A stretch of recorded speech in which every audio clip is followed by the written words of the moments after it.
Хүмүүс би ямар ч дасгал хийсэн, би ямар ч техник хийсэн, би ямар ч сэтгэл зүйчдэр очсон, юу ч хийсэн надад өөрчлөлт гарахгүй байна гэж хэлдэг.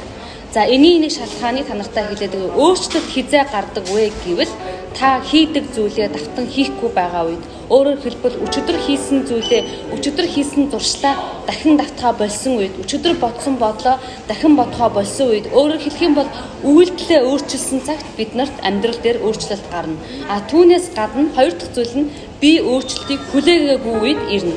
Өөрчлөлт хизээ гарах юм болоо би ховсод орлоо, эсвэл би өдөр болгон өглөө толинд хараад аффирмашныг хийж гин хизээ би өөрчлөгдөх вэ, хизээ гэж бодох юм бол бид нар орчлон ертөнцийн дандаа надад байхгүй байна, чи надад хизээ өгөх юм бэ, надад байхгүй байна, чи надад хизээ өгөх юм бэ гэдэг вибрацийг өөрөөсөө гаргадаг.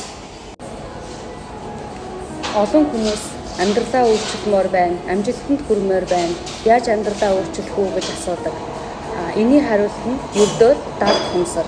Таны даалт ухамсарт ямар програм байна? Таны өнөөдрийн амьдрал яг тиймэд байгаа. Тийм учраас бид нар даалт ухамсараа өөрчлөх, даалт ухамсарт байгаа итгэл үнэмшилтээ өөрчлөх тэр програмуудтай ажиллах ёстой гэсэн үг юм. Өнөөдөр хүртэл та магадгүй сөрөг, магадгүй буруу ташаа програмуудыг суулгасан байх. Тэднэр нь таны өнөөдрийн асуудлуудыг танд авчирсан гэсэн үг. Тиймээс одоо нэгэн бий болсон тэр програмыг бид нар дахин шинжлэх, түүний эсрэг танд хэрэгтэй програмыг суулгаж өгснөөр таны амьдралд тэр зүйл ирнэ гэсэн үг юм. Өөрөөр хэлэх юм бол бидний тарих яг л компьютер. Та компьютерт ямар програм суулгана, тэр програм ажилладаг шиг өнөөдрийн таны толгойд ямар програм байна, тэр таны амьдралыг бий болгож байгаа. Тэр програм 24 цаг зогсолтгүй ажиллаж байгаа. Тийм учраас та нар маань програмаа өөрчлөхийн тулд хичээх хэрэгтэй, тууштай байх хэрэгтэй. Ямар хүмүүс амжилтанд хүрдэг вэ гэвэл бид нар боддог эрдэм мэдлэгтэй, ухаантай, өндөр боловсралтай гэж боддог. Яг үнэндээ амжилтанд хүрж байгаа хүмүүс бол маш энгийн байдаг. Тэд нар нэг зүйлдээ тууштай байдаг, өөртөө итгэлтэй, бусдыг сонсдоггүй, хэн юу гэж хэлэх нь хамаагүй зөвхөн өөрийнхөө хүсэл мөрөөдлийнхаа төлөө тууштай зүтгэсэн байдаг. За тэгвэл яг би даалт ухамсараа өөрчлөхийн тулд юу хийх вэ гэдгийг товчхон хэлээд өгье. За нэгдүгürt нь та өглөө яг нойрноос сэрэх тэр эхний 5 минутыг орой унтахын өмнө нойрондоо яг явахын өмнөх 5 минутыг маш сайн ашиглах хэрэгтэй. Энэ үед бид нар ихэвчлэн за маргааш юу хийх вэ? За миний чатанд имэйлд ямар мессеж ирсэн байна гэж бид нар шалгаж өдрийг эхлүүлдэг. Эсвэл орой унтахын өмнө асуудлаа бодож за маргааш юу хийх вэ? Энэ асуудлыг яаж шийдэх вэ гэж бид нар бодож унтдаг.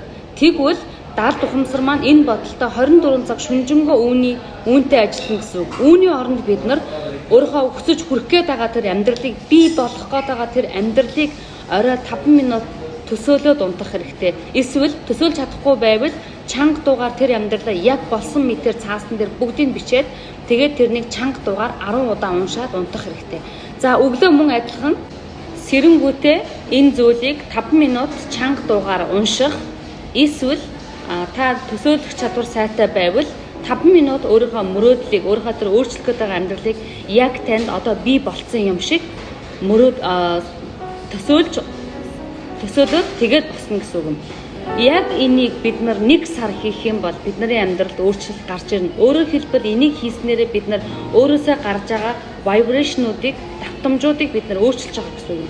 Биднээс гарч байгаа давтамж маань бидний хүсэж байгаа тэр давтамжтай матч хийж буюу нийлжиж биднэрт тэр зүйл бидний бодит амьдрал дээр ирнэ. Гэтэл олон хүмүүсийн гацдаг, алддаг зүйл нь тэр хүний хүсэж байгаа зүйл, тэр хүний өөрөөсөө ялгаруулад байгаа тэр vibration хоёр тохирдоггүй. Тийм учраас та тэр зүйлээ татаж чадахгүй байдаг гэсэн үг юм. За энэ энгийн арга дасгалыг та нар маань 1 сарын туршид буюу 30 хоногийн хугацаанд тасралтгүй өглөө оройдоо хийснээр өөрийнхөө мөрөөдлийн амьдралыг хүрэх боломжтой. Мөн үүнээс гадна хэрвээ таны толгойд маш олон гомдлоо, зүгэрлүү, сөрөг дурсамжууд, сөрөг зүйлээр дүүрсэн байх юм бол та ховсын эмчилгээнд орж даалт ухамсараа цэвэрлэж сөрөг тэр зүйлүүдээс бүгднгээс татгалзсны дараа шинэ програмыг бичихэд амархан болно. Өөрөөр хэлэх юм бол цэвэрхэн цаасан дээр тэр шинэ програмыг бичихэд илүү үр дүнтэй, илүү хурдан болно гэсэн үг юм. Аль ч аргыг хэрэгэлсэн бай. Хамгийн гол нь та чинь хүсэл эрмэлзэлтэй тэгээд тууштай.